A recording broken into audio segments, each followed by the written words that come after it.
Hola padres de familia, bienvenidos una vez más a Conexión JDS, un espacio de encuentro con las familias sajonianas. El día de hoy vamos a tratar el tema de la comunicación. Para hoy nos acompaña la profesora Liliana Echeverry. Ella es licenciada en Educación Infantil y especialista en Educación y Orientación Familiar. Asimismo, nos acompaña Jesús Calderón, el psicólogo del Estadio Infantil. Bueno, Jesús, cuéntanos un poco frente al lenguaje como una función cognitiva. Gracias, Melissa. Efectivamente, el lenguaje es un proceso superior a nivel cognitivo en el cual en muchas ocasiones se nos ha mencionado que tiene una estructura básica a nivel izquierdo cerebral. Claro, nos hablan o hemos escuchado en algunas ocasiones que se da a nivel temporal, frontal, por las mismas áreas de asociación del lenguaje. Pero ¿qué es importante tener en cuenta más allá de todo este proceso a nivel cerebral y anatómico? Es que el lenguaje, como bien lo dice la palabra, es complejo, es algo que nos lleva más allá. También hablamos del lenguaje como una expresión no solo de lo verbal, sino de lo comprensivo, de la forma en la que nosotros también articulamos la información, procesamos la información a nivel y organizamos nuestras ideas para poder transmitir un mensaje. Por eso es fundamental empezar a desglosar y ver que el lenguaje se da en diferentes zonas a nivel del cerebro, a nivel anatómico, y que genera mucha relación o conexiones nerviosas que en pocas palabras nos ayudan a percibir el mundo de manera diferente. Ok, Jesús, vale, muchas gracias. Bueno, así como el lenguaje a nivel neurológico, es importante el hecho de que comprendamos un poco cómo funciona la comunicación, y cuando hablamos de comunicación pues va mucho más allá del hablar y del transmitir una idea. Profe Liliana, cuéntanos un poco frente a qué es propiamente la comunicación. Bueno, comunidad sajoniana, les envío un abrazo fraterno. Muchísimas gracias por la invitación, compañeros. Bueno, realmente cuando hablamos de comunicación no solo hablamos de la parte cuando hablamos, ¿no? Solamente también tiene que ver mucho todo lo que comunicamos de manera corporal. Entonces, cuando fruncimos el ceño, cuando manoteamos, cuando hacemos este tipo de expresión corporal, pues de alguna manera estamos comunicando. De pronto no tanto lo que queríamos decir, pero sí lo que estamos sintiendo. Entonces, me gustaría como que nos enfocáramos un poco en esta parte de la comunicación no violenta, que es una comunicación que se habla más desde la emoción, desde la empatía y desde la conectividad, ¿sí? Digamos que quiere decir un poquito en palabras más sencillas. Bueno, realmente, siempre que queremos comunicar algo, estamos sintiendo algo, ¿sí?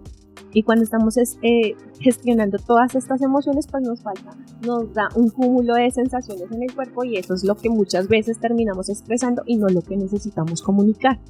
Entonces, ¿qué buscamos? Una comunicación mucho más empática. ¿En qué sentido? En que yo pueda sentir lo que el otro también está sintiendo y también me quiere comunicar, porque muchas veces nos quedamos solamente lanzando juicios y demás, pero no comunicamos lo que se necesita. Conectiva, pues precisamente poder entender qué le pasa al otro, qué necesita el otro, cómo le puedo ayudar o cómo esta otra persona o estas otras personas me pueden ayudar a mí, ¿verdad? Entonces a veces hablamos de comunicación no violenta, como no, pues yo no grito, no digo groserías, pero realmente va más allá. Entonces pues es un poco hacia donde queremos como enfocarnos. Ok, profe, vale, muchas gracias.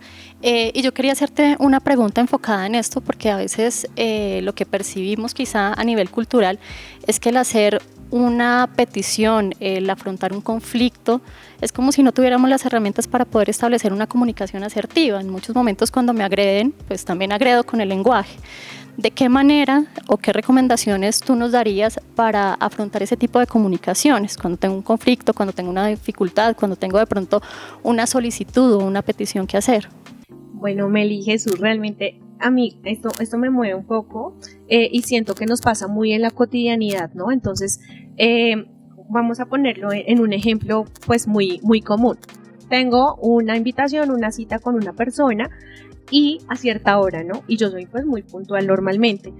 Y esta persona ha pasado 10 minutos, 20 minutos, 30 minutos y no llega, ¿cierto? Entonces eso en mí empieza a generar como un poco de sensaciones y emociones encontradas. Claramente no es alegría, sino siento enfado, empiezo a pensar muchísimas cosas y es ahí, esta es la clave precisamente, o sea, no dejarme llevar por la emoción que podría yo estar pensando, es un impuntual, ¿qué le pasó? Pero llevo media hora aquí, ¿cierto? Es lo que empiezo quizás a verbalizar y no me he preguntado si le pasó algo a esta persona, si se le presentó algo, sino que yo empiezo a dejar que mis emociones fluyan sin gestionarlas. Bien, llega esta persona, llega media hora después efectivamente y pues ¿cómo lo recibo? Obviamente con la emoción de frente, con la rabia, reclamando desde el juicio, pero ¿qué te pasó? Llevo media hora, ¿verdad? Y esta persona claramente ya va también mi lenguaje corporal, neuronas espejo, imita lo mismo y claramente empieza a reaccionar y tal vez no me puede explicar o no le permito explicar qué pasó. De fondo pudo ser, tuvo un estrellón, se le quedó algún papel, muchas situaciones que yo no pregunto sino que enjuicio, ¿no?